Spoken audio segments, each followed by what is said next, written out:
તપાસ અહીંયા અટકી જતી હતી કારણ કે સંગીતાનો કોઈ પત્તો લાગતો નહોતો। ભાવેશના કોલ ડિટેલ રેકોર્ડ પણ ચેક કરવામાં આવી, પણ એમાં પણ કોઈ શંકાસ્પદ વસ્તુ પોલીસને મળી નહીં।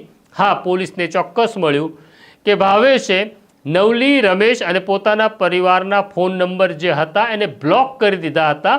એટલે જ્યારે એનો પરિવાર ભાવેશને ફોન કરતો ત્યારે ફોન નોટ રીચેબલ આવતો અથવા સંપર્ક થતો નહોતો।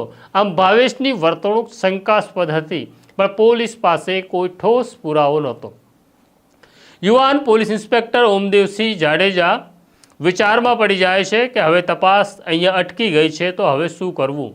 પણ વાત નાના ભંડેરિયા ગામની હતી, એનો અર્થ અમરેલીમાં કોઈ ઘટના ઘટી હશે, કારણ કે છેલ્લે સંગીતા અમરેલીમાં જ હતી એ વાતનો પુરાવો પણ તેમની પાસે હતો। 2025નું વર્ષ હતું, ઓક્ટોબર મહિનો શરૂ થઈ ગયો હતો।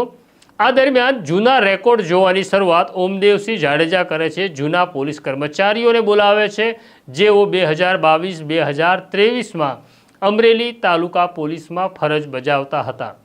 આ બધા જ કર્મચારીઓને જ્યારે પૂછે છે ત્યારે એક કડી મળે છે। ઘટના હતી 2023ની।